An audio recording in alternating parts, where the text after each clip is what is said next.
vamos a conversar sobre formación reticular. Entonces, mente et manum adivere. Espíritu y manos hacen la obra, no los instrumentos. Ley de Besalí. Dijimos que el sistema reticular o formación reticular es un conglomerado de neuronas contenidas en una apretada red de fibras que cruzan en todos los sentidos. De ahí que se denomina sistema reticular, que significa red, ¿no? La formación reticular, además, filogenéticamente, es una de las partes del encéfalo o del cerebro, o del sistema nervioso, perdón, que es muy antigua, ¿no? Que correspondería a lo que vendría a ser el cerebro reptiliano.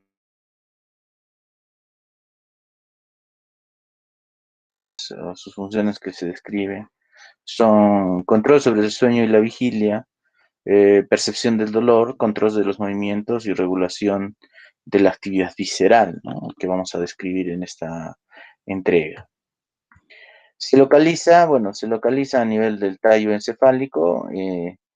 Ahí tenemos un corte sagital donde vamos a apreciar pues esa distribución de neuronas que se encuentran a lo largo del tallo encefálico y que además de aquí se dirigen a diversos lugares, ¿no? Tanto a la corteza, a la médula espinal y a el cerebelo, ¿no? ¿Ok?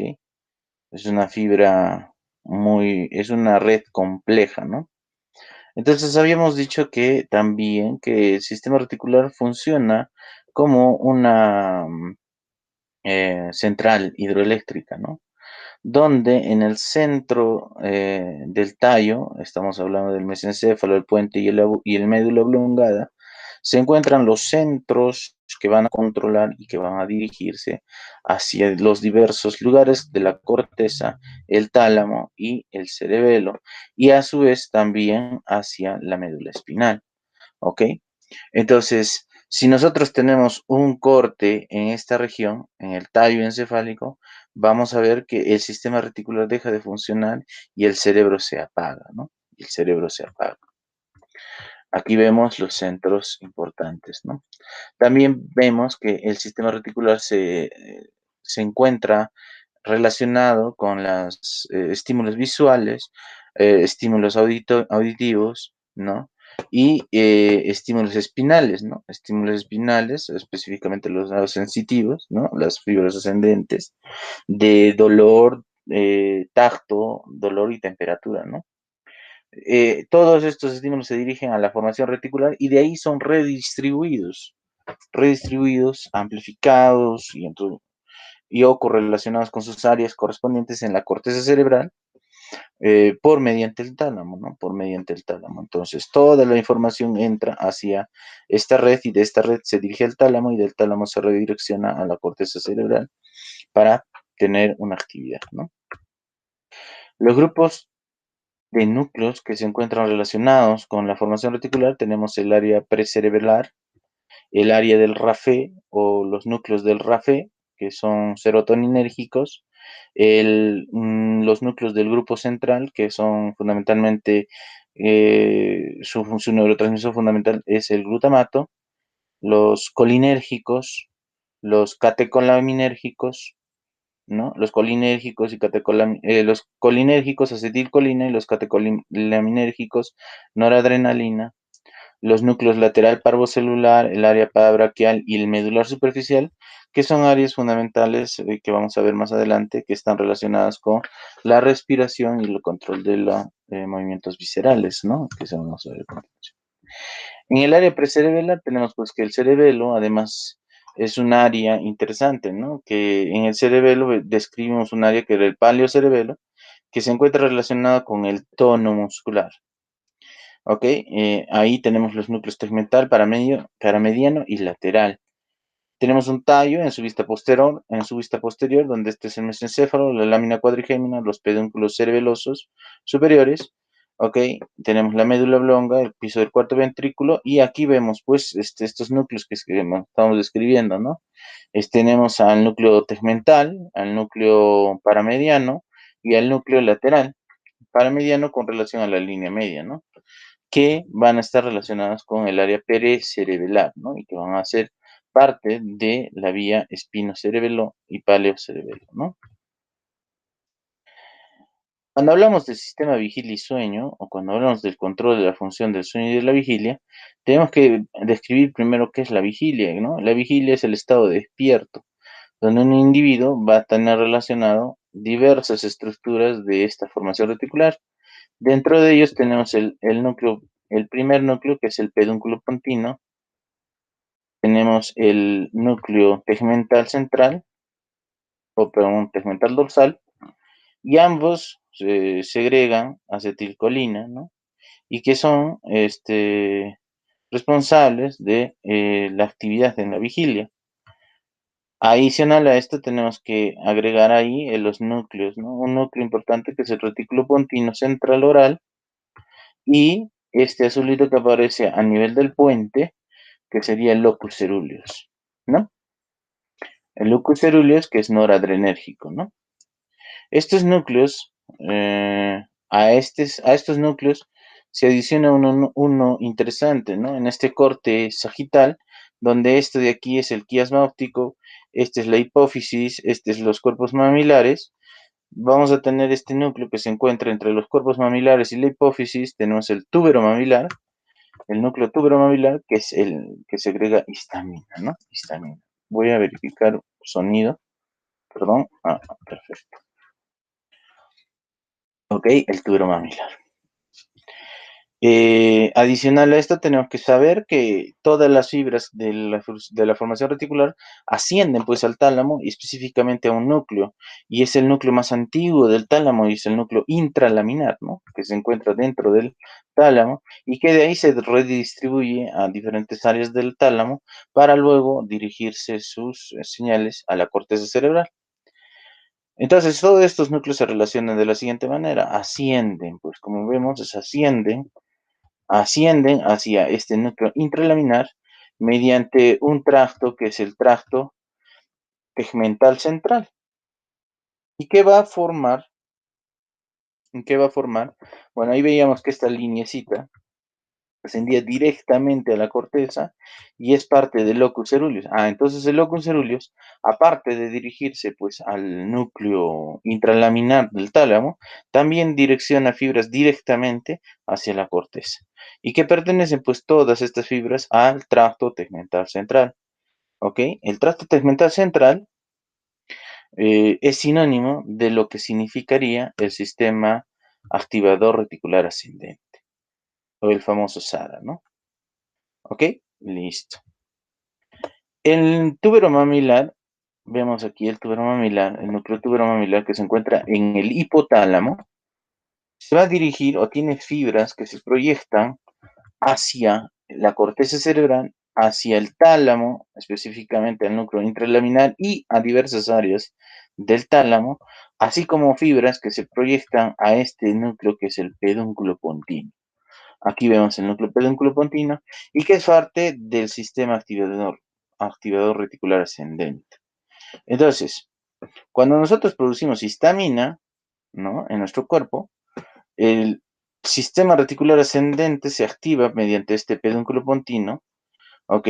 Se activa formando así una proyección hacia la corteza cerebral y manteniendo la actividad de la corteza, entonces manteniendo a la persona en vigilia, ¿no? En vigilia. Igual, ¿no? El túnel mamilar está activo y entonces se dirige sus fibras directamente a la corteza y está en vigilia. Igual, ¿no? Se dirige hacia el núcleo intralaminar y de ahí se dirige pues, sus fibras proporcionalmente hacia la corteza, ¿no? Hacia la corteza, ¿no? De este lado, ¿no?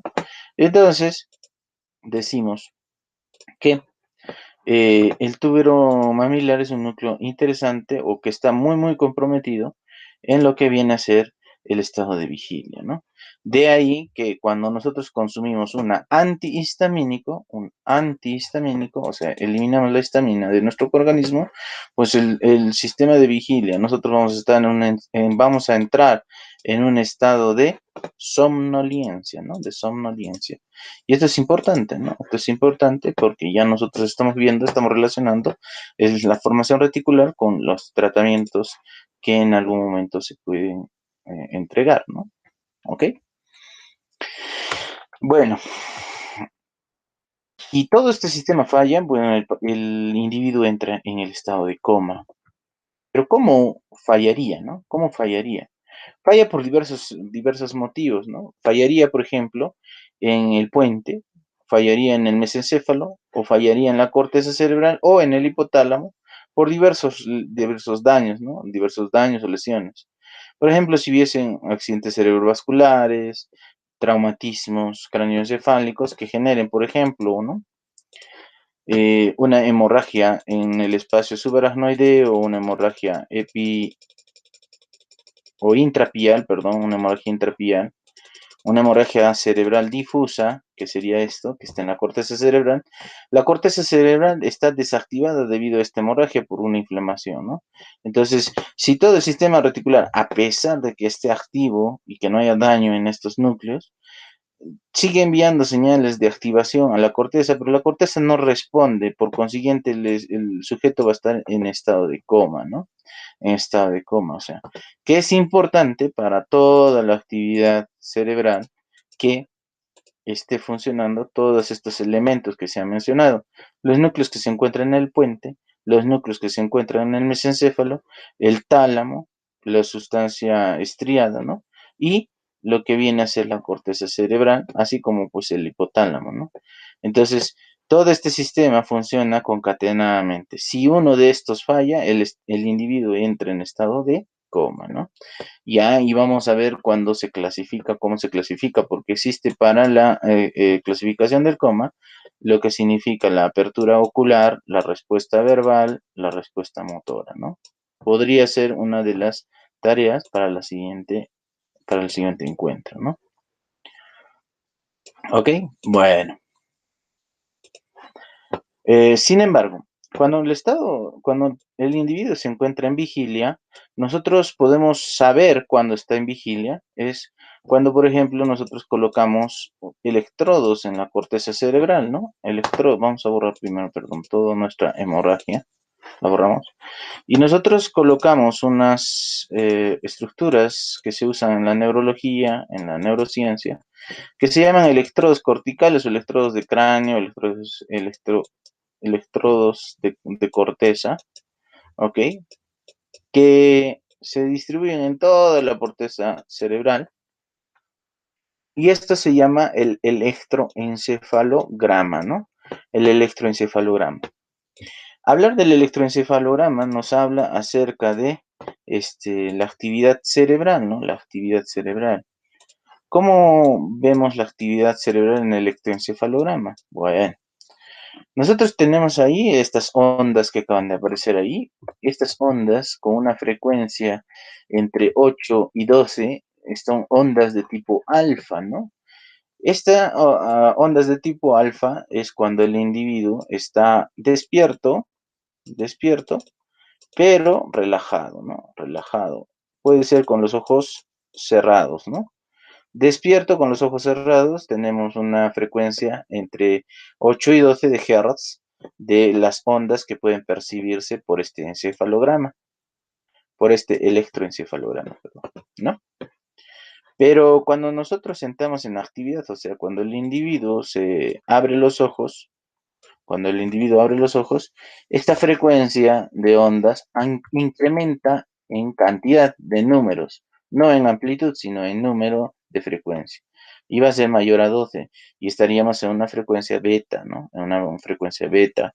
Y esto, para el electroencefalograma, se traduce que el individuo está activo, que estamos en actividad cerebral constante, ¿no? Paradójicamente, esto ocurre también no solamente con el individuo en actividad cerebral, sino también ocurre en la fase del sueño profundo. En la fase del sueño profundo o fases MOR o del inglés REM. Del inglés REM, que es Rapid Eye Movement, o del español movimientos oculares rápidos, ¿no es cierto? Movimientos oculares rápidos. ¿Ok? Paradójicamente he dicho, ¿no? Entonces, las ondas beta aparecen con el individuo despierto, activo y paradójicamente en el sueño profundo, ¿no? En el sueño profundo. Cuando nosotros entramos, estamos empezando a caer dormidos, Estas ondas alfa se convierten en más amplias, pero con menos frecuencia, más o menos entre 3 y 7 oscilaciones, hertz, ¿no? A esto le llamamos en hertz, y son las ondas teta, ¿no? Las ondas teta. De las ondas teta pasamos a las ondas beta, luego de haber quedado dormido, pasamos al sueño profundo y estamos en las ondas beta. Entonces, las ondas beta en el cerebro, las ondas beta en el cerebro se presentan en dos oportunidades. Cuando estamos despiertos y cuando despiertos y activos, ¿no? Y cuando estamos en la fase del sueño profundo. Cuando estamos cayéndonos dormidos en el principio del sueño, en el sueño no more, ¿no? No more, sería así. No more, no movimientos oculares rápidos. Estamos teniendo unas ondas de tipo teta, ¿no? De tipo teta, ¿no? ¿Ok? Algunas estructuras que se relacionan con el sueño. Bueno, las estructuras que se relacionan con el sueño son 5 estructuras. Vamos a enumerarlas. Primero están los núcleos del RAFE. Los núcleos del RAFE. Las segundas estructuras son el hipotálamo lateral.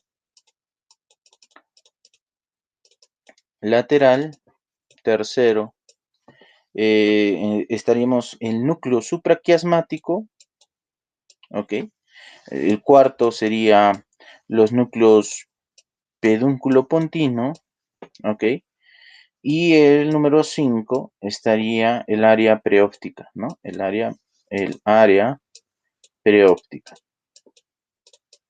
perdón, preóptica, ¿ok?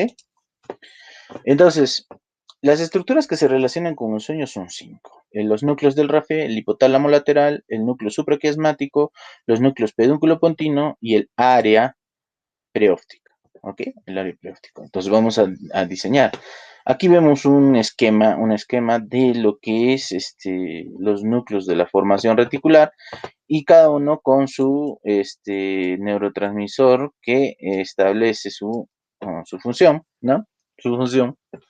Vemos aquí el núcleo cerúleo, fundamentalmente y vemos los núcleos laterales noradrenérgicos también, que se encuentran formando parte de la formación reticular a nivel lateral, al lateral. Un poco más medial se encuentran estos núcleos que son de verde, que son acetilcolinérgicos o colinérgicos en todo caso, y tenemos el núcleo interpeduncular también, ¿no? Luego tenemos, bueno, los núcleos que se encuentran relacionados con la dopamina, que son la sustancia negra. Vamos a señalarlos aquí, perdón. La sustancia negra, el tegmental anterior, ¿no es cierto? El tegmental anterior, fundamentalmente con dopamina. Y sabemos muy bien que estos, cuando se lesionan, producen una enfermedad que se llama el Parkinson, ¿no? El Parkinson. Y bueno, ya medial o en la línea media tenemos los núcleos del RAFE, ¿no? Los núcleos del RAFE, que son conglomerados de núcleos que se encuentran en la línea media y que van a producir serotonina, ¿no? Serotonina. ¿Ok? Entonces, los núcleos que se relacionan con el sueño, hemos dicho los núcleos del RAFE, y son pues el dorsal, el tegmental dorsal y el central y el pontino, ¿no? Aquí el central y el pontino, ¿no? Aquí al final tenemos el núcleo magno del RAFE, que lo vamos a relacionar en otro momento. El núcleo magno del RAFE se relaciona con otras actividades y que vamos a ver más con el dolor, ¿no? Con el dolor, el magno del RAFE. ¿Ok?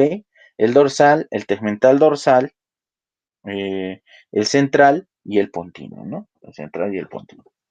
¿Ok? Estos núcleos van a estar relacionados con directamente, ¿no? Se proyectan directamente a la corteza cerebral. Entonces, tenemos los núcleos del RAFE, se proyectan a la corteza cerebral y al tálamo directamente y producen serotonina, hemos dicho, ¿no? producen serotonina 5-HT, 5-hidroxitriptamina, ¿no? Perdón, HT es con mayúscula, así, ¿no? Inhiben la corteza cerebral. Hemos dicho que cuando la corteza está inhibida y cuando está inhibido el tálamo, entonces estamos entrando en el área, en el proceso del sueño, ¿no? Estamos entrando al sueño, ¿ok? La corteza tiene que estar activa y el tálamo tiene que estar activo cuando estamos en vigilia, pero cuando estamos entrando al sueño, los núcleos de Raffet inhiben la corteza y el tálamo porque se proyectan ¿no? A esto tenemos que agregar que existe un núcleo interesante que sería este, ¿no? Que sería este, aquí, este núcleo. Este núcleo sería el núcleo retículo pontino, ¿no? Núcleo retículo pontino caudal. Ajá, porque habíamos dicho que había un retículo pontino oral y que se encontraba aquí, aquí, ¿no? Retículo pontino central oral, que se encontraba relacionado con el sistema reticular ascendente. Bueno, tenemos pues otro, que es el retículo pontino caudal, y que nos da la famosa formación reticular pontina o paramedio pontina, ¿no? Paramedio pontina. La formación reticular paramedio pontina es aquella formación que primero, que su neurotransmisor acetilcolina, pero que además este es activo en la fase MOR, ¿no? En la fase MOR. MOR hemos dicho movimientos oculares rápidos. ¿Y por qué movimientos oculares rápidos? Porque, bueno, cuando se activa en la fase del sueño profundo, este núcleo nos va a dar los famosos movimientos oculares horizontales. ¿Ok? Quiere decir que el individuo va a movilizar los ojos a la derecha y a la izquierda en esta fase del sueño profundo. ¿Ok? Entonces tenemos el núcleo reticular pontino caudal, ¿ok? Central pontino caudal, ¿ok? Y que va a segregar acetilcolina y que su función está pues en el sueño profundo donde nos va a dar el movimiento, o sea, es muy activo, ¿no? Se libera en el sueño profundo y produce los movimientos oculares rápidos, ¿no? Movimientos oculares rápidos. ¿Ok? Bueno, ya hemos hablado acerca de los núcleos del Raffet. Ahora nos tocaría hablar sobre el hipotálamo lateral. El hipotálamo lateral, bueno, si nosotros hemos visto nuestros dibujos o nuestros esquemas, ¿no? Nuestros esquemas en el que yo dibujo el quiasma óptico, detrás del quiasma la hipófisis y los cuerpos mamilares, ¿no? Esto es un corte sagital, ¿no? Evidentemente. Si yo lo veo de un corte coronal, más o menos sería el hipotálamo de esta manera, ¿no? De esta manera. Los hipotálamos laterales o el área hipotalámica lateral se encuentra pues aquí, ¿no? Hacia los lados de la hipófisis, ¿no? Se encuentran estos núcleos. Y estos núcleos se encargan de producir un neurotransmisor que se conoce como orexina, ¿no? La orexina A y B, que también tienen otro nombre que se llama hipocretina, ¿no? La hipocretina 1 y 2, ¿no? O sea, orexina o hipocretina. ¿Ok? En este caso, estos núcleos se proyectan a la corteza y se proyectan hacia el núcleo pedúnculo-pontino. Hemos visto que el núcleo pedúnculo-pontino se encuentra, ¿en dónde se encuentra? Hemos visto que aquí se encuentra, estamos aquí. El núcleo pedúnculo-pontino se encuentra formando parte del sistema activador reticular ascendente. Perfecto. Pero, doctor, si se relaciona con el núcleo pedúnculo-pontino, que es parte de la formación reticular y que segrega acetilcolina, ¿no? Que se encontraría aquí, ¿no? y que es parte de la formación del sistema activador reticular ascendente, entonces estaríamos diciendo que estas orexinas, al estar presentes, están relacionadas con la vigilia. Perfecto, muy bien. Eso es intuición, ¿no? Eso es intuición.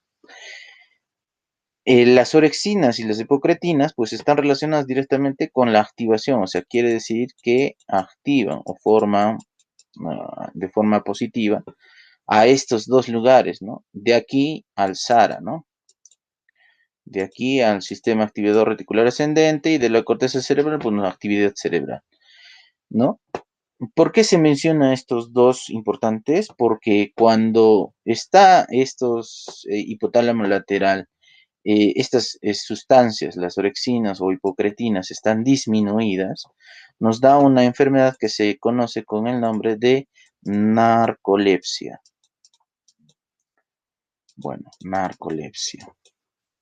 Narcolepsia es una pérdida, es una enfermedad que se caracteriza por la pérdida súbita del estado de conciencia o del estado de despierto y cae inmediatamente en MOR, en movimientos oculares rápidos o sueño profundo, por una deficiencia de las orexinas o hipocretinas que se producen en el hipotálamo lateral.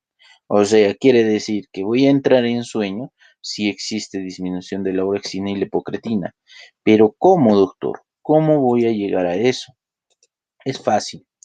Nosotros estamos viendo que aquí tenemos, bueno, vamos a hacer un poquito más de espacio para poder tener un gráfico correcto.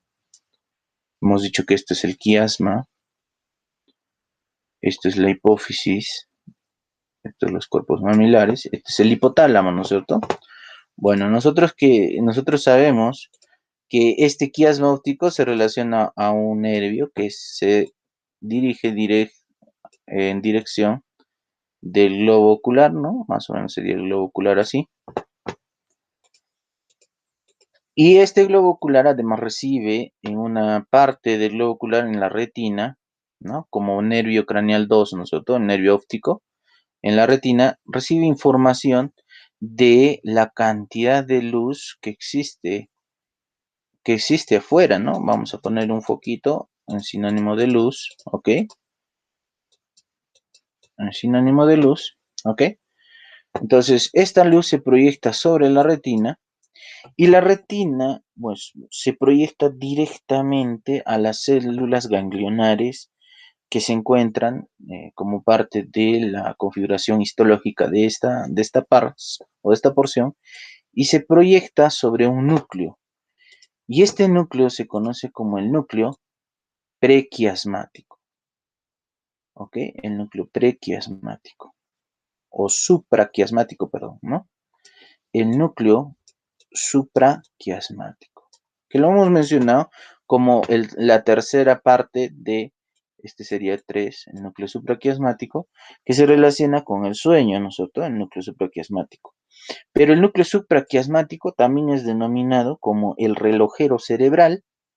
Esto es para Bendet J. en una revista científica que es Frontiers in Neuroscience, ¿ok? Que menciona pues que este núcleo supraquiasmático es importante en el ciclo circadiano, ¿no? En el ciclo circadiano. ¿Y qué cosa es el ciclo circadiano? El ciclo circadiano, pues, es el estado en el que yo controlo, pues, ¿no? Mi actividad cerebral de vigilia y de sueño, ¿no? O sea, llega la noche y yo duermo, está de mañana y despierto, ¿no? Está a mediodía y pues tengo necesidades, ¿no? Que suplir en el transcurso del día. O sea, quiere decir que la luz que yo reciba durante todo el día se proyecta hacia la retina y la retina pues hacia las células ganglionares y de las células ganglionares a este núcleo supraquiasmático, ¿no? Las células ganglionares producen un pigmento que se llama melanopsina, ¿no? La melanopsina se relaciona directamente con este núcleo supraquiasmático. Entonces vamos a ponerlo acá. Aquí sería la melanopsina. Sinapsina. ¿De quién? De las células ganglionares, ¿no es cierto? Ganglionares, ¿ok? Que se dirigen a este núcleo, ¿no? A este núcleo que es el núcleo supraquiasmático. Pero bueno, el núcleo supraquiasmático es el que va a identificar estas señales y que se va a dirigir hacia dos regiones, ¿no? Fundamentalmente una hacia el núcleo dorsomedial, ¿ok? Al núcleo dorsomedial, aquí, el núcleo dorsomedial del hipotálamo, ¿no? El núcleo dorsomedial del hipotálamo y otras que se van a dirigir hacia el hipotálamo lateral, al hipotálamo lateral. Ajá, ahí está el secreto, ¿no? Cuando yo voy a recibir estímulos o cuando no hay luz, por ejemplo, ¿no? Cuando no hay luz, este núcleo se va a activar. Y cuando está activo, va a inhibir esta vía, ¿no? O sea, va a inhibir al núcleo dorsal medial del hipotálamo o dorso medial del hipotálamo. Y este núcleo dorso medial del hipotálamo, este de aquí, tiene unas fibras de proyecciones hacia un núcleo que yo lo conozco con el nombre de locus ceruleus. Ah, doctor, locus ceruleus lo mencionó. Sí, locus ceruleus se encontraba aquí y estaba parte de lo que significa el sistema activador reticular ascendente. Perfecto, listo. El locus ceruleus. Y además, su neurotransmisor era noradrenalina, ¿no? Ajá. Y si está inhibido cuando no hay luz, o sea, hemos quitado la luz, está activado el núcleo supraquiasmático, va a inhibir a este núcleo dorsal o dorso medial del hipotálamo y va a inhibir en este caso la actividad del locus ceruleus, que produce noradrenalina, hemos dicho, ¿no? Y también va a inhibir al hipotálamo lateral. Y el hipotálamo lateral que había producido las orexinas. Y las orexinas o este hipotálamo lateral se dirigía a la corteza y al núcleo pedúnculo-pontino, produciendo el estado de vigilia. Y si está inhibido, evidentemente no va a haber orexinas y no va a haber una activación de la corteza ni del núcleo pedúnculo-pontino, y entonces el sistema activador reticular ascendente está inhibido y también la actividad cerebral de la corteza cerebral está inhibida. Entonces el sujeto está en sueño, ¿no? Está en sueño. ¿Ok? Esto es importante, ¿no? Porque hay diversas funciones de este núcleo supraquiasmático que debemos de saber, ¿no? Están relacionadas con el estado o del avance del tiempo, ¿no? El estado del avance del tiempo. Por ejemplo, nosotros tenemos hambre a medida que pasa el tiempo, ¿no? O sea, nos despertamos y ya tenemos hambre, vamos a desayunar. Está mediodía, nos da hambre y tenemos que almorzar. No, y hasta de noche nos da hambre y tenemos que cenar, ¿no? Más o menos esto, ¿no? Eh, los procesos digestivos también están relacionados con este centro, con este núcleo supraquiasmático, ¿no? Los procesos digestivos, ¿no? Digestivos que acabo de mencionar, ¿no? Los procesos digestivos. La temperatura corporal, ¿no? La temperatura corporal. ¿Ok? La temperatura corporal se maneja a través de este núcleo supraquiasmático. La producción de hormonas de crecimiento, ¿no? La producción de hormona de crecimiento, ¿no? Hormona de crecimiento. Pero ¿cómo? ¿Cómo esta producción de hormona de crecimiento? Bueno, es fácil, doctor. Esta además se proyecta hacia el epitálamo, ¿no? Hacia el epitálamo. Epitálamo, doctor, sí me suena a glándula perdón, a la glándula pineal, ¿no? O pineal, ¿no? Ah, ya, doctor. Y la hormona se relaciona fundamentalmente vamos a ponerlo de otro color porque no nos va a alcanzar. Con melatonina. Melatonina. Ok. Cuando está activo, hay más producción de melatonina. Cuando está apagado, hay menos producción de melatonina. Doctor, lo que quiere decir es que cuando no hay luz, existe más producción de melatonina. O sea, en el sueño, el hombre produce más melatonina, ¿no? Y cuando está despierto, hay disminución de la producción de melatonina. La hormona de crecimiento se segrega de esa manera también, ¿no? No estoy diciendo que la melatonina esté relacionada con la hormona de crecimiento, ¿no? Quiere decir que cuando nosotros dormimos, segregamos hormona de crecimiento, ¿no? Y cuando nosotros despertamos, bueno, no tenemos producción de hormona de crecimiento. Eso quiero decir, ¿no es cierto? Además, es parte importante de la higiene cerebral. Higiene cerebral. ¿Qué quiere decir esto de higiene cerebral o mantenimiento cerebral, ¿no? ¿Qué quiere decir esto? Que nosotros necesitamos dormir para tener una higiene cerebral. Si nosotros no dormimos, nuestro cerebro acumula mucha información innecesaria y nos produce estrés, agotamiento. Entonces, es importante dormir debido a que toda la información innecesaria que hemos absorbido durante el transcurso del día tiene que eliminarse. Y la única forma de eliminarse es a través del sueño. Si nosotros no dormimos, o si nosotros pasamos, pues, por ejemplo, el jet lag, que es pues, el cambio de uso horario, ¿no es cierto? ¿No? Trabajos que demanden, pues, insomnio. Bueno, lamentablemente los médicos tenemos ese problema. Trabajamos y hacemos guardia, y evidentemente vamos a tener trastornos del sueño o trastornos en el tiempo de nuestro ciclo circadiano en algunos casos. Eh, Otro, por ejemplo, es que nos quedemos despiertos mirando nuestro celular, ¿no? En épocas de examen nos pasa eso, ¿no? Perdemos a veces la noción, pero es necesario dormir, es necesario dormir. Entonces, el núcleo supraquiasmático es uno de los órganos importantes, debido a que tiene 20.000 neuronas que están relacionadas con este núcleo supraquiasmático. ¿Ok?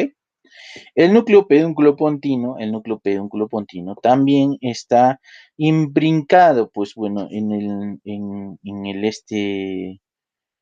este estado de sueño, ¿no? Que este sería el 4, ¿no es cierto? Que habíamos mencionado, el 4 como el núcleo pedúnculo-pontino, y que además dice, ¿no? Este núcleo pedúnculo-pontino está activo, ¿no? Dice activo, paradójicamente en el sueño MOR, ¿no? Paradójicamente está activo en el sueño MOR.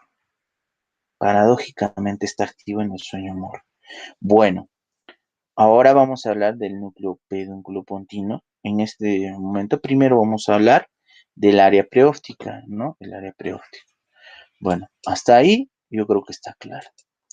Bueno, tenemos pues entonces el quiasma, la hipófisis, los cuerpos mamilares, ¿no? El hipotálamo, ¿ok? El hipotálamo. Es un corte sagital. Tenemos el área preóptica que se encuentra relacionada con la lámina terminalis que se encontraría aquí, ¿no? El área preóptica. Y el área preóptica, bueno, es una área, es una lámina el único núcleo que se produce del telencéfalo o que se genera a partir del telencéfalo. Los demás núcleos del hipotálamo son parte del diencéfalo, ¿no? Esto es importante. Pero bueno, núcleo o área preóptica se proyecta a varios lugares. Primero, a un núcleo que se encontraba aquí, entre los cuerpos mamilares y la hipófisis era el túbero mamilar, doctor, que segregaba histamina. Aquí estamos viendo, este de aquí, ¿no es cierto? Y que está relacionado con el sistema activador reticular ascendente mediante su conexión hacia el pedúnculo pontino y hacia la corteza cerebral o al tálamo, ¿no? Ah, ya, perfecto. Entonces, seguimos. Se dirige ahí, ¿no? Luego, otros lugares donde se proyecta este área es hacia, hacia el núcleo pedúnculo pontino. Este es el túbero mamilar. Este es el pedúnculo pontino. Y a otra área donde también se dirige es el locus cerulus. El locus cerulus. Ok, si se proyecta ahí y está relacionado con un sueño, quiere decir que esta actividad de este núcleo preóptico es inhibir. Perfecto, inhibir. Porque yo sé, doctor, yo sé, y usted me lo ha explicado, que el túbero mamilar segrega histamina y que se proyecta a la corteza, al tálamo y a el pedúnculo pontino, ¿no? Al pedúnculo pontino, y que cuando se proyecta y está activo, hay histamina, el individuo está en vigilia, ¿no? Está despierto. Y cuando el pedúnculo pontino está activado el SARA hacia arriba, ¿no? El SARA, el sistema activador reticular ascendente. Y cuando el locus cerúleo está activo, también es parte del sistema activador reticular ascendente. ¿Ok? Entonces, el área perióptica es el área que inhibe, pues, inhibe esta función, ¿no? Inhibe esta función. Está activo en la fase no more. O sea, cuando nosotros entramos en sueño, esto está activo en la fase no more. O sea, cuando estamos empezando a dormir, este área se activa, inhibiendo el túbulo mamilar, el pedúnculo pontino y el locus cerúleus, produciendo así, o induciendo al sueño, ¿no? Induciendo al sueño. Su neurotransmisor es el GABA, gamma, que es ácido gamma aminobutírico o la que está relacionada con la gelamina, ¿no es cierto? Con la gelamina. Y su función es inducir el sueño, ¿no? Induce el sueño. Perfecto. Induce el sueño. ¿Cómo? Inhibiendo al túbulo mamilar, pedúnculo pontino y locus cerúleus. ¿Ok? De ahí no hay más. Pero doctor, este área preóptica, dice, ¿no? Dice, cuando hay algunas lesiones en la región preóptica o prefrontal en todo caso, o en las áreas preópticas o prefrontales, puede haber daño de las arterias cerebrales anteriores, ¿ok?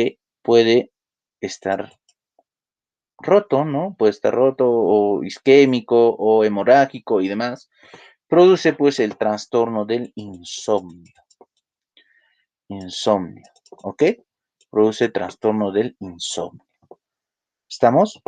Entonces, y en algunas otras enfermedades degenerativas, como por ejemplo el Alzheimer, que es un deterioro pues de las áreas del cerebro por una disminución de la cantidad de circunvoluciones o de área cortical o de corteza cerebral, pues bueno, puede lesionarse este área preóptica y producir pues insomnio, ¿no?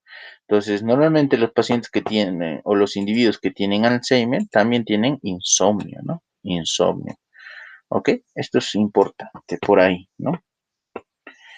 Perfecto. Entonces hemos hablado de las 5 áreas que están relacionadas con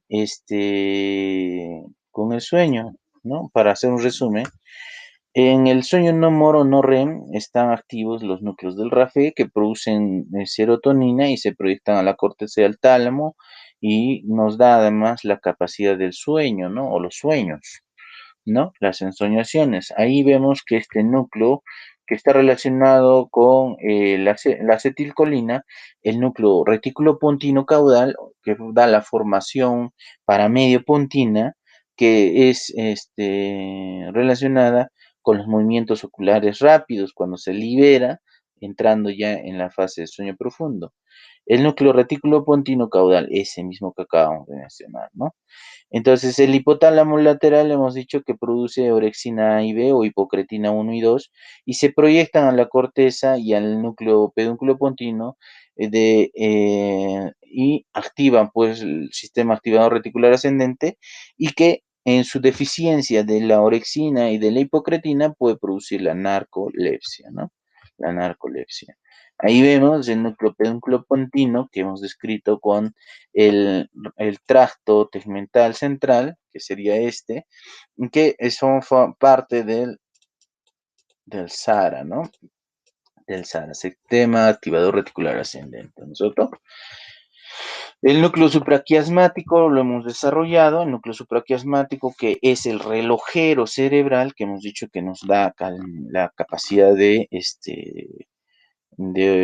controlar pues nuestro ciclo circadiano, y el núcleo dorsal, dorso medial hipotalámico y el locus coeruleus, ¿no?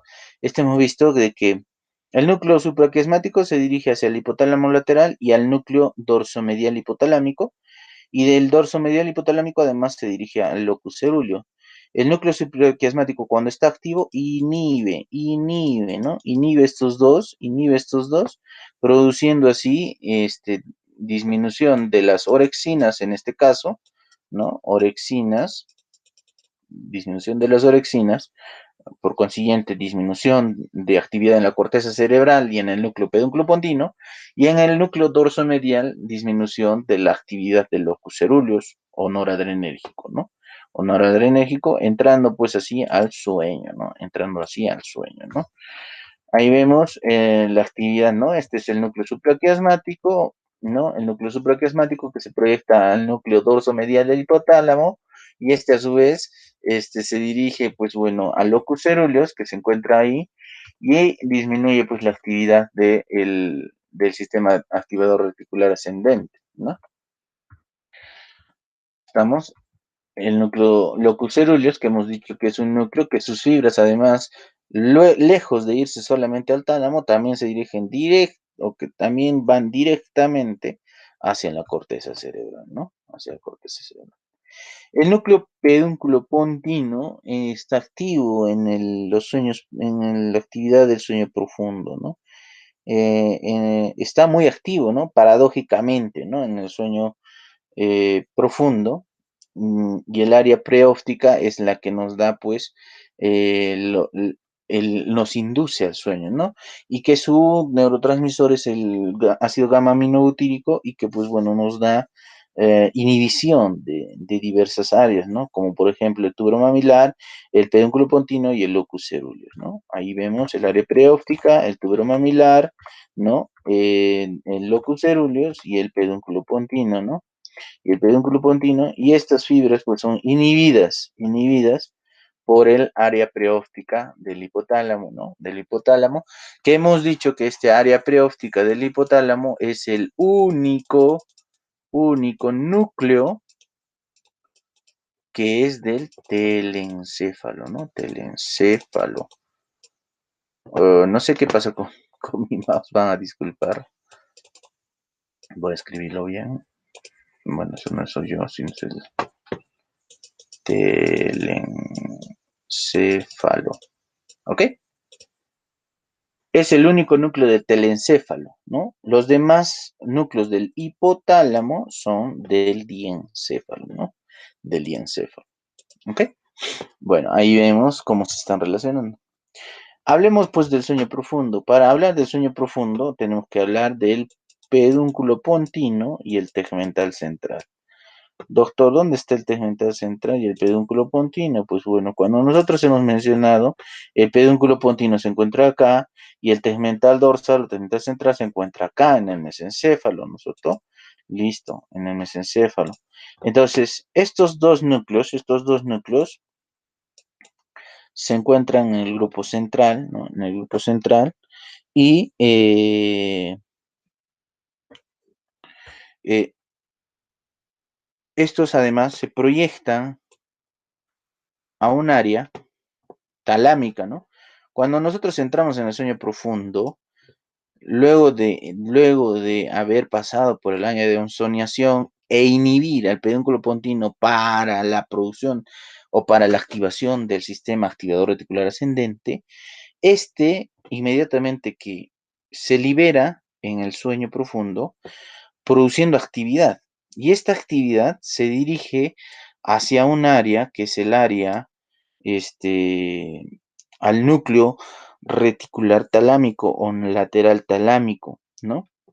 ¿Ok? Al área reticular talámico. o reticular del tálamo. Entonces quiere decir que al lado de este está el tálamo, ¿no es cierto? El tálamo. ¿Ok? Y este sería el núcleo reticular talámico. ¿Ok? Reticular talámico. Este pedúnculo pontíbulo tegmental central dirige en sus fibras pues a este área con el único objetivo de que es como una compuerta, ¿no? Es como una compuerta. Del tálamo se dirige hacia la corteza cerebral diversas vías, ¿no? Diversas proyecciones. Pero todas sus proyecciones van a pasar por esta compuerta que es el núcleo reticular talámico, ¿ok? Y función de este núcleo reticular talámico es que sea inhibida esta actividad. O sea, cuando no hay actividad de la corteza cerebral, evidentemente estamos en sueño. Ah, perfecto. El pedúnculo pontino, cuando se libera en el sueño profundo, activa este área, que es el núcleo reticular talámico, para inhibir las proyecciones corticales del tálamo, ¿no? Las proyecciones del tálamo, ¿no? Entonces, hemos dicho que el núcleo reticular talámico es la compuerta, ¿no? Una compuerta para las proyecciones tálamo-corticales, ¿no? Para las proyecciones tálamo-corticales. Pero ahí no queda todo, sino que este pedúnculo pontino se dirige hacia abajo, hacia el núcleo reticular pontino oral, ¿ok? Ah, sí lo conozco, doctor. ¿Dónde está? Este lo mencioné aquí. Retículo pontino oral y que su función es producir glutamato, ¿no es cierto? Glutamato. ¿Ok? Perfecto. Que era parte del sistema reticular activador ascendente, ¿no es cierto? Listo. Se dirige hacia el núcleo reticular, o núcleo, perdón, núcleo reticular pontino oral, que funciona a base de glutamato, ¿no es cierto? Y de este descienden fibras o información hacia un núcleo que es el núcleo reticular medular central, ¿ok? Núcleo reticular medular central, donde esta información va a pasar por dos vías. Una vía que sería la vía inhibitoria. Cuando hablo de inhibitoria es GABA, ¿ok? Inhibitorio. Y una vía activadora que sería glutamato, es activadora. Pero estas vías van a terminar en un lugar en la médula espinal. ¿Dónde en la médula espinal? Bueno, la médula espinal hemos dicho que en los núcleos de la médula espinal se encuentran las astas anteriores, las astas posteriores. Entonces, este núcleo reticular medular central, ¿ok? Se dirigen hacia las astas anteriores, ¿ok? Hacia las astas anteriores e inhiben pues la actividad de las astas anteriores, donde anterior hemos dicho, ¿no? Todo, perdón, un ratito, disculpen. Cuando hemos dicho hacia adelante, ¿qué cosa era? Hacia adelante muevo y hacia atrás siento. Esto es motor y esto es sensibilidad. Ah, ya, entonces motor. Está siendo inhibida, ¿no? La actividad motriz por mediante este gamma aminobutírico, ¿no? Este gamma aminobutírico lo está inhibiendo. Perfecto, lo está inhibiendo. Entonces, al inhibirlo, existe una disminución ¿de qué? Del tono muscular. Ah, perfecto. Estamos hablando de sueño profundo. Ojo con eso. Y este glutamato, bueno, va a una interneurona y la interneurona se dirige inmediatamente luego hacia las astas anteriores, produciendo GABA también. Ah, GABA. Y GABA era inhibitorio. O sea, glutamato activa y esta activa y evidentemente pues le activa la producción de ácido gamma aminobutírico, disminuyendo, perdón, disminuyendo el tono muscular. Con las disculpas del lapsus linguis, por favor. Entonces quiere decir que en el sueño profundo tenemos disminución del tono muscular. ¿Ok? Muscular. Disminución de la actividad cortical cerebral, disminución del tono muscular y actividad de estos núcleos, ¿no? O sea, que en el sueño profundo, paradójicamente, el núcleo pedúnculo-pontino y el tegmental central, el núcleo tegmental central, están activos de forma paradójica. ¿En qué parte del sueño? En el sueño profundo o MOR. Movimientos oculares rápidos. Perfecto. Movimientos oculares rápidos. De tal manera que en este sueño profundo es necesario algunos estímulos o se requieren estímulos intensos para poder despertar al individuo, ¿no? Porque además existe pues disminución del tono muscular, ¿no es cierto? Disminución del tono muscular. Eso sería explicación pues del sueño profundo.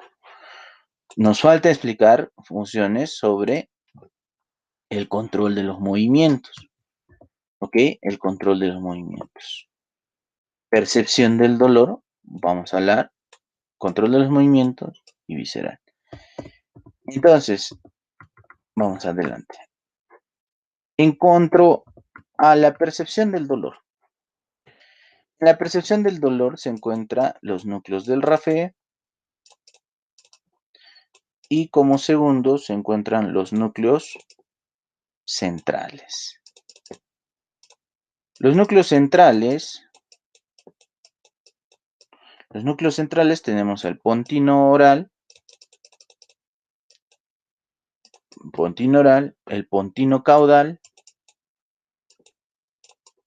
el giganto celular o magno, ¿no? Los núcleos y el medular central, ¿no?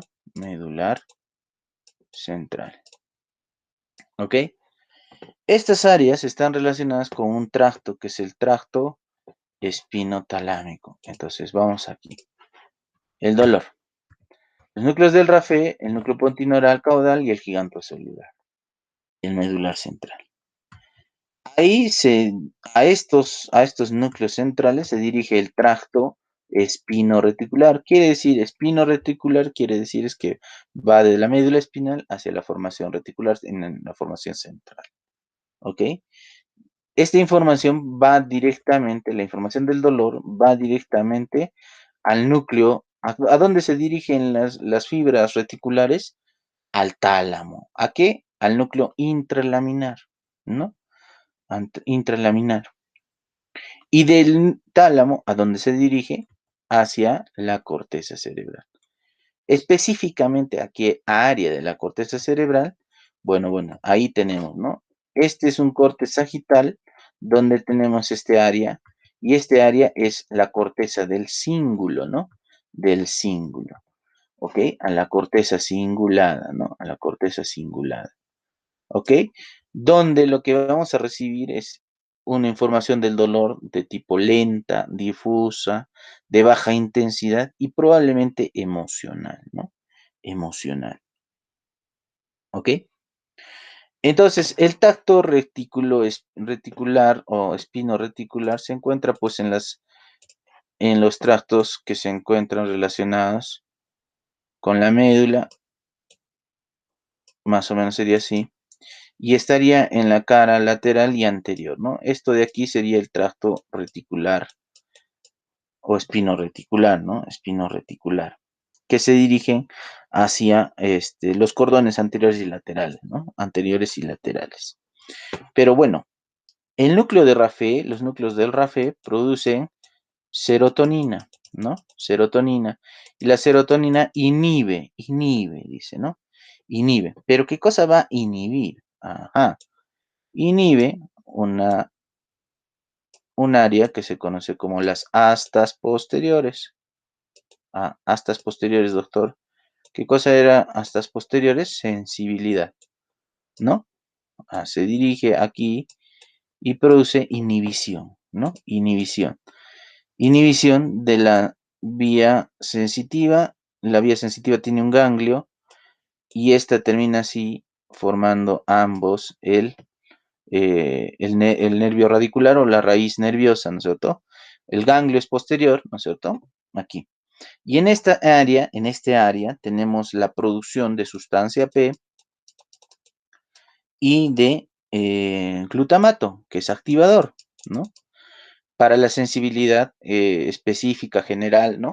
O los receptores sensitivos, ¿no? De diversos lugares, llegan a este lugar y necesitan, y se produce harta sustancia P y glutamato para activar, pues, estas señales, pero los núcleos de Rafe se dirigen, pues, a estas áreas de las astas posteriores, inhibiendo esta actividad e inhibiendo que esta información llegue a este tracto espinoreticular, ¿ok? A este tracto espinoreticular,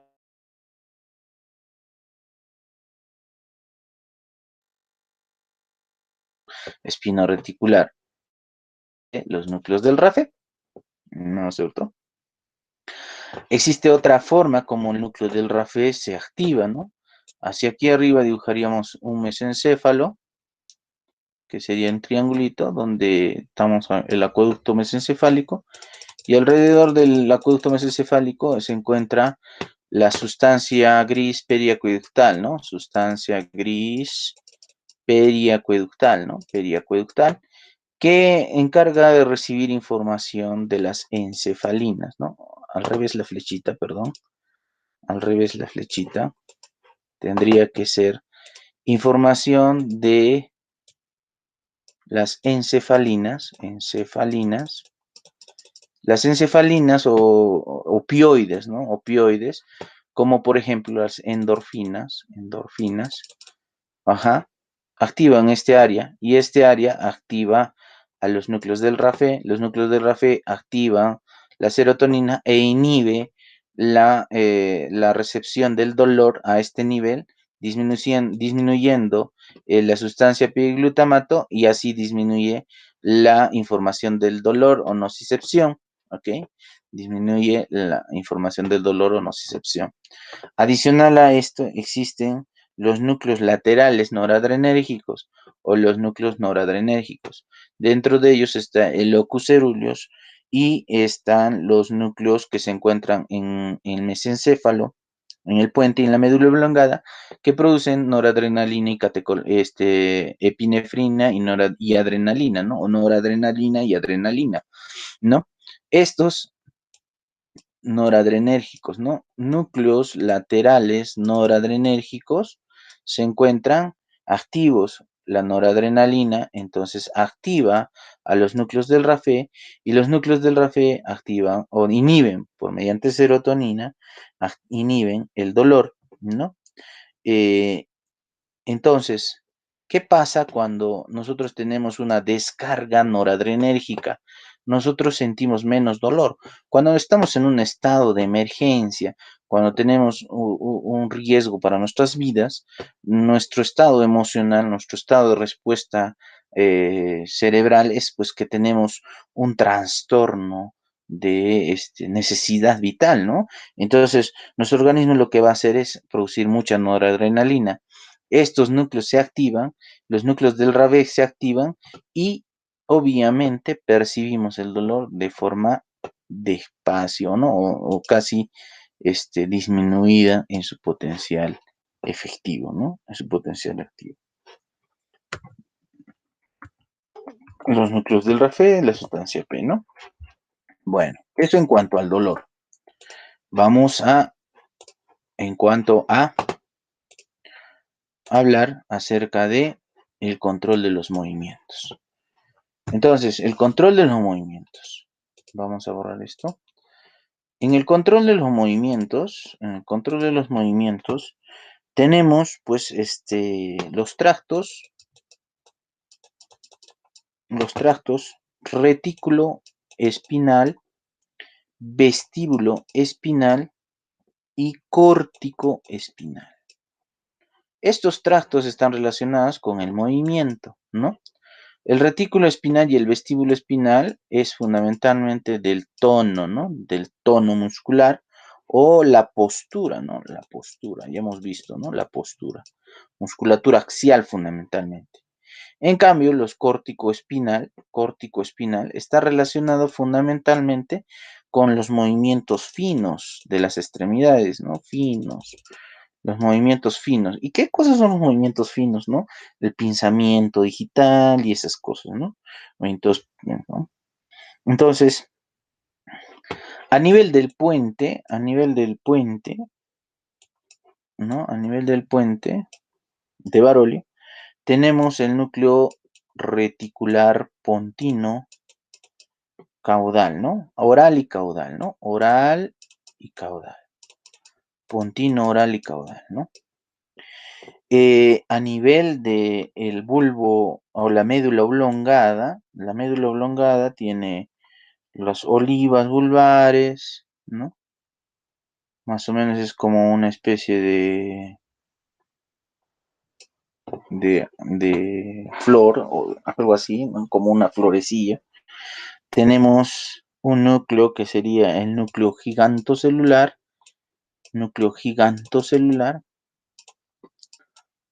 Ok, esto es puente, esto es médula oblonga, ¿estamos? Y se van a proyectar sobre las astas. ¿Qué astas? Motoras o sensitivas. Si estamos hablando del control de los movimientos. De las astas motoras, evidentemente, ¿no? De las astas motoras. Entonces, esto se proyecta contralateral e ipsilateral, ¿no? Contralateral e ipsilateralmente hacia las astas anteriores, ¿ok? Hacia las astas anteriores. Y estos van a controlar, pues, el movimiento desde cierto punto de vista, ¿no? ¿Ok? Se están proyectando sobre las astas anteriores. Pero además reciben información de la corteza cerebral motora, de la corteza motora, el área prerolándica o posrolándica. Adelante, ¿qué era? Muevo, atrás siento. Ah, ya, prerolándico, doctor.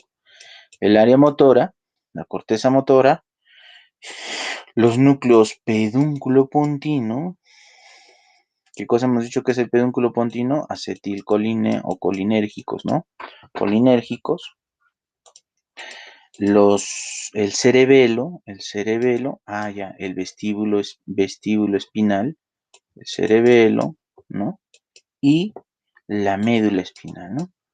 Y la médula espinal también, otra vez, doctor, la médula espinal, sí, es como un vaivén, ¿no? Entre arriba y abajo, ¿no? Entre un vaivén, ¿no? Entre arriba y abajo. Adicional a esto, vemos que vamos a ver los controles de la postura, los movimientos finos y demás, pero esto se encuentra a nivel del puente, ¿no? Este control se encuentra a nivel del puente y vemos que a nivel del mesencéfalo, que sería el triangulito, ¿no? Sería el triangulito, se encuentra un núcleo que es de color rojo, al núcleo rojo, ¿no? Que este va a enviar fibras para estos, ¿no? Para el control de estos movimientos. Si existe una lesión a este nivel, si existe una lesión a este nivel, ¿no? Evidentemente, aquí en un estado de conciencia a nivel de esto, nos va a inducir al coma y en una escala de Glasgow, esto se va a convertir en la postura de descerebración, ¿no? Descerebración o extensión anormal, ¿no? Extensión anormal, ¿no? Anormal. Ah, listo. ¿Por qué? Porque está por debajo de el control córtico-espinal, ¿no? Porque está debajo del control córtico-espinal, ¿no? Ok, entonces, esta lesión es importante, ¿no? Nos da la función, la vista de descerebración. Bueno, sobre lo que vendría a ser la función de la regulación de la actividad visceral, ¿no? Sobre la actividad visceral, bueno, tenemos que la actividad visceral va a estar controlada por un área que se conoce como el área reticular ventral superficial. superficial y se encuentra en la médula oblongada. En la médula oblongada. Medular superficial también se le conoce, ¿no? Habíamos mencionado los núcleos, perdón, los núcleos, el medular superficial, ¿no? El medular superficial. Ah, doctor, entonces, ¿este es el medular superficial? Sí, este es el medular superficial. ¿Ok? Listo. Dice que este área recibe información de un núcleo que es el núcleo solitario. Ah, núcleo solitario. Y este núcleo solitario recibe información de un par craneal que es el 9. Ah, el 9, doctor, sí. Pero al 9 inerva una estructura o unas estructuras interesantes. Y estamos hablando de la función visceral, ¿no? Visceral. Ajá.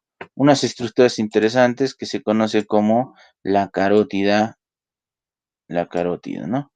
La carótida común llega a un punto y se bifurca en dos partes, en una carótida externa y una carótida interna, o perdón, carótida interna y carótida externa. Esto es en el cuello, donde aquí existe un aumento de su tamaño y se conoce como seno carotidio, ¿ok? Y aquí arriba había una formación que se conoce como glumus carotidio. Este glumus carotidio es quimioreceptor. Funciona por oxígeno. Y este es baroreceptor.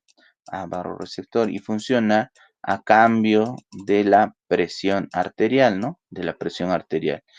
Estos están inervados por este nervio, el glosofaringio.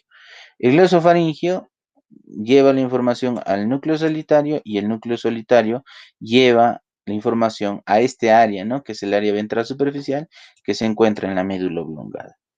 Este va a llevar información hacia el hipotálamo, al hipotálamo, va a llevar información hacia los segmentos de C3 y C5, segmentos de C3 y C5, ya, doctor, yo sé que aquí está el nervio frénico, el nervio frénico. ¿Y el nervio frénico qué cosa es? Musculatura de la respiración. Respiración. El nervio frénico inerva el diafragma. El diafragma produce respiración o ayuda a la respiración. Ajá. ¿Qué otros músculos de la respiración? Los músculos intercostales. Intercostales. Perfecto. Luego lleva información hacia los núcleos preganglionares autónomos. Preganglionares autónomos. Ajá, los preganglionares autónomos. Como en la médula oblonga se encuentra el núcleo dorsal del vago, que hemos visto que el vago es un nervio muy extenso que va a producir control de diversos lugares, en función parasimpática fundamentalmente, y en la médula espinal a las astas intermedio laterales, ¿no? Medio laterales, que nos da la función parasimpática también, específicamente desde C8 a L2, ¿no? Y desde S2 a S4, ¿no? Sacro 2, sacro 4, C8, cervical 8, el lumbar 2, son las donde van a estar las astas intermedio laterales, cuya actividad es parasimpática, ¿no? Aquí ya estamos incluyendo lo que viene a ser parasimpático, el sistema autónomo, ¿no? El sistema autónomo y cómo se está relacionando con el tema del sistema o la formación reticular, ¿no? Entonces, va a llevar información quimioreceptora por mediante químicos, que es el oxígeno, o varoreceptor mediante el cambio de la presión, y va a producir cambios mediante el hipotálamo, el muscular de tipo directo en la función respiratoria y en los núcleos autónomos también, ¿no? Entonces va a producir una vasoconstricción, aumento de la frecuencia cardíaca, aumento de las respiraciones, necesidad de oxígeno y demás, ¿no? Ampliación y bueno, diversas actividades que se producen a nivel de esto. Adicional a esto va a existir pues los centros viscerales. Los centros viscerales van a controlar pues el centro de la respiración. Tenemos el área parabraquial. Entonces vamos a dibujar aquí bueno, vamos a buscar uno mejor. Uno que ya esté dibujadito. ¿Dónde estás? ¿Dónde estás? Aquí. No. Vamos a dibujar uno. Los cuerpos mamilares, ¿no? Los cuerpos mamilares los tendríamos que dibujar así. Cuarto ventrículo. Más o menos sería así, ¿no? Esto sería el tallo encefálico visto en su cara posterior, ¿no es cierto? La lámina cuadrigemia y demás, ¿no? Bueno, aquí tenemos los núcleos que se van a encontrar en los centros viscerales, ¿no? Tenemos uno que es el área lateral parvocelular, que se encontraría a nivel de esta región, ¿no? El parvocelular, este sería el núcleo parvocelular, ¿ok? Parvocelular, que se encuentra medial a este núcleo, que es el núcleo del tracto espinal del trigémino, ¿ok?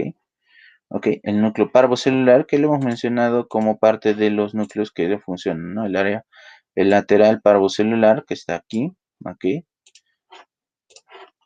Lo hemos mencionado como parte de los núcleos que controla, y muy, rostral a o si lo quieren decir más cefálico, se encuentra un área relacionada con los cuadrigéminos inferiores, que sería el área parabraquial, ¿no? Parabraquial. El área parabraquial es el área o el centro neumotáxico, ¿no? Neumotáxico, ¿no? O control de la respiración. El neumotáxico, que también lo hemos mencionado aquí, ¿no? El área parabraquial, ¿no? El área parabraquial, el parvocelular, se encuentra controlando, pues son las áreas, eh, los centros viscerales que van a estar encargados de la respiración. A este hay que adicionar otro núcleo que se encuentra más o menos en la línea del centro RAFE, que habíamos dicho que sería el núcleo gigantocelular, ¿no? Gigantocelular. ¿Ok? El núcleo gigantocelular, ¿ok? Que se encontraría aquí. Entonces, ahí genera glutamato. Bueno, vamos a ponerlo ahí, glutamato. Ok, entonces dice que estos centros viscerales reciben información de la ínsula, del lóbulo de la ínsula, ¿y de quién? Y del lóbulo parietal. El lóbulo parietal. Este centro neumotáxico entrega información hacia el hipotálamo. ¿Y hacia quién más podría ser? Al núcleo amigdalino. ¿Ok? Al núcleo amigdalino. Pero bueno, vamos a dividir así. El núcleo se encuentra en el mesencéfalo, en el puente y en la médula oblonga, ¿no? Más o menos sería así, ¿no? La distribución de estas áreas, Entonces, aquí hay que hablar que el centro neumotáxico controla la inspiración y la expiración y se encuentra en este punto. ¿Se acuerdan cuando hablábamos de el control de los movimientos? Bueno, había un área de descerebración. Si existe una lesión a este punto, en lo que viene es el puente y la médula oblongada y la cara inferior del mesencéfalo, ¿no?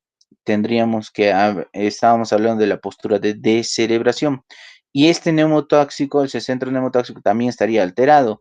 Nos daría una respiración del tipo apneica con una inspiración con una ventana más o menos así Y esta respiración se llama de Kussmaul, ¿no? Este es Kussmaul. Kussmaul, ¿ok? Esta respiración, ¿dónde entonces controla? ¿Qué controla esto? Controla el centro inspiratorio, que está representado por el núcleo. ¿Por qué núcleo? Gigantocelular. Y el centro expiratorio, que sería, ¿quién sería? El núcleo parvocelular, ¿no? Parvocelular. Ok.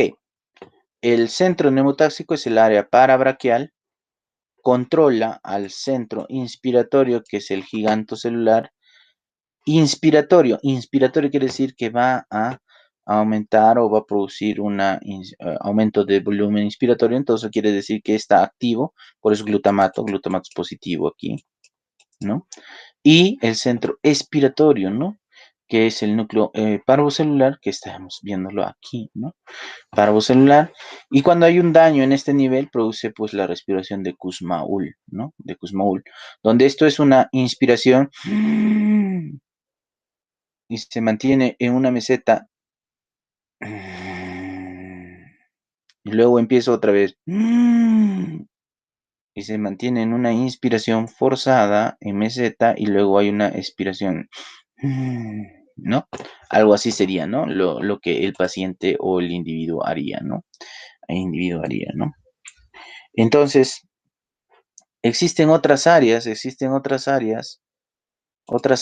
que pues se tienen que mencionar evidentemente. Si esta es una cara posterior, bueno, en la cara anterior estaríamos viendo no, este es naranjita, no quiero ya naranjita. Vamos a utilizar otro colorcito que sería verde. Este sería el surco medio anterior, la decusación de las pirámides, perdón, la decusación de las pirámides sería la oliva vulvar, ¿no? El surco paramedio anterior, colateral posterior, ¿no es cierto? Así, ¿no? Y sería pues la médula oblonga, ¿no? La médula oblonga, y aquí arriba el surco bulbopontino, ¿no? Surco bulbopontino, que sería este, ¿no? Entonces, existen trabajos en los cuales se han estimulado las áreas mediales y las áreas posteriores o laterales o lateroposteriores, donde la estimulación de esta área medial anterior producía una disminución de la frecuencia cardíaca y disminución de la tensión arterial. Y si se estimulaba esta área, que era el lateral posterior, había un aumento de la frecuencia cardíaca y de la tensión arterial. Acuérdense que el área retroolivar se encontraba emergiendo el glosofaringio, el vago, ¿no es cierto? Y el accesorio en esta región, ¿no es cierto? ¿Ok? Y esto es importante, ¿no? Porque, bueno, la relación entre frecuencia cardíaca y tensión arterial con esos nervios craneales. Atrás tenemos, atrás tenemos este área que se encuentra aquí detrás del óbex, que se conoce como el área postrema, que sería el centro del vómito, ¿no? Centro del vómito. El área postrema, que también es un área que sería el cuerpo circunventricular, que sería el centro del vómito, ¿no? Entonces ahí estamos viendo las relaciones anatómicas con diferentes funciones de la formación reticular, ¿no? Hemos visto el sueño de la vigilia y sueño, hemos visto la percepción del dolor, hemos visto los controles de movimientos y de la regulación visceral, ¿no? Y de la regulación visceral, ¿no? Bueno, traité de comprender la anatomía, el home, comprender medicina operatoria. Esto es de Jacob Carpenter de neuroanatomía, Turlow Fitzgerald, González, anatomía del sistema nervioso central, y Kierman y el Bar, el sistema nervioso humano, una perspectiva anatómica. Espero que les haya gustado y ojalá que pues, bueno, haya sido comprensivo para vuestro aprender y quehacer diario. Nos vemos.